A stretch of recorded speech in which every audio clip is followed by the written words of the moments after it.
just takes that money and spends it. And it just literally goes wide. So, like I told you guys yesterday, what's the 3 numbers I stay within my budget? Not Larry, because you're the one I was on time. Samara. $3 and what? There's 2 more. 3 what else? 10 and 20. 3, 10, 20. So those are my only 3 that I run. I run no ad higher than $20. No ads higher than $20. At one point in time, I had 1,000 ad sets at $3. Every $3 ad set was making 4 sales a day. I think Lorenzo was at my house and I showed it to him. So I'd rather play low and convert high. Somebody remember why we talked about $3 ad sets? Why do I pick $3? Who remembers? I talked about it last night. Why do I pick a $3 ad set? Alex. Because I want my cost per purchase very low. Because a lot of your products are going to be in a sweet spot where your profit margin is $7 to $15, let's just on the high ticket. And we're talking about high ticket too. Steve, you might want to start setting up your stuff for your product and rolling. What you know with that? Cool. I had another question. Who remembers what's the most you want to pay per click? No more than what? No more than 75 cents per cost per click.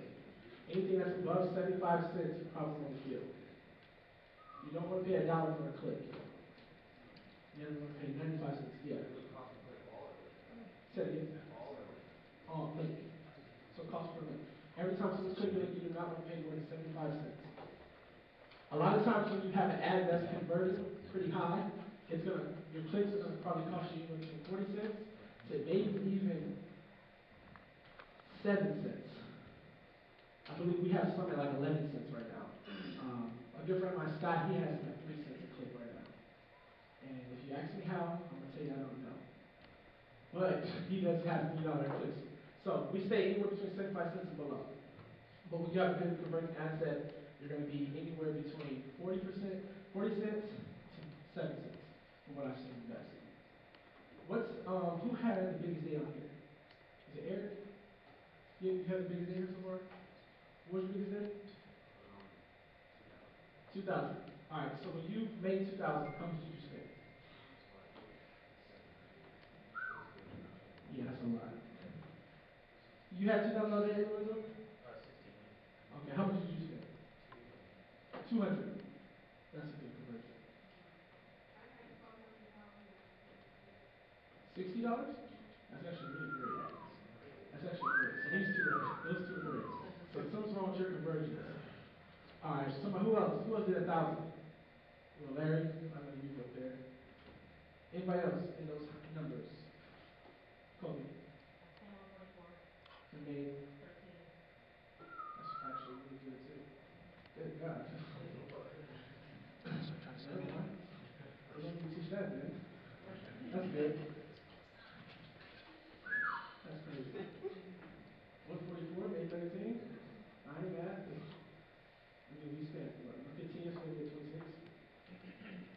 All right.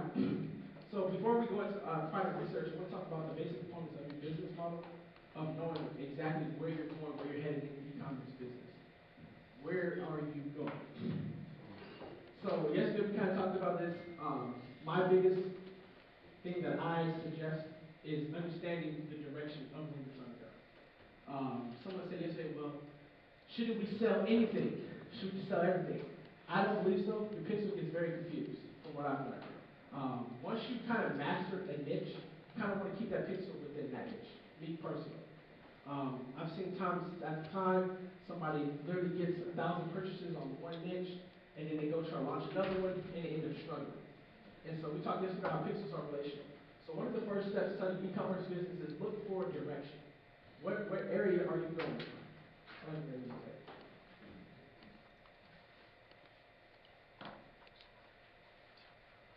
What direction are you headed?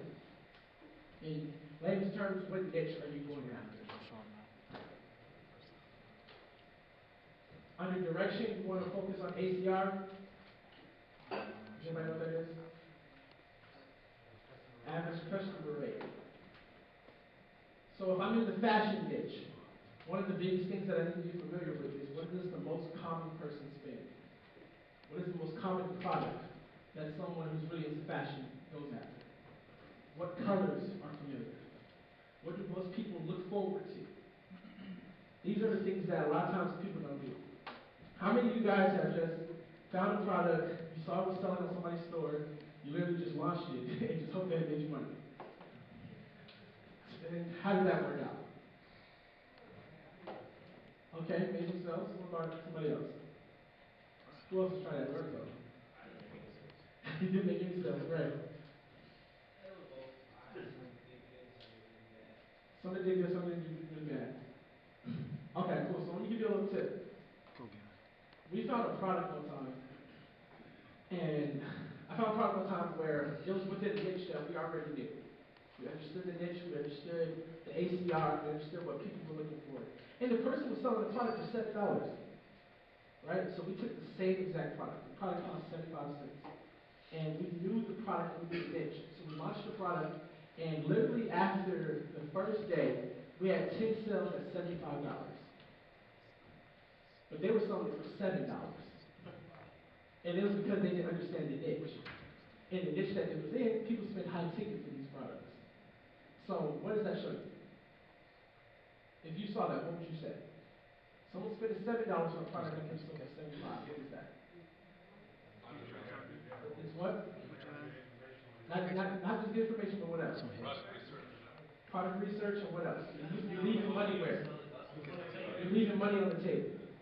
So a lot of times in the e-commerce space, I'm going to tell you now, a lot of times people are selling products that they don't understand.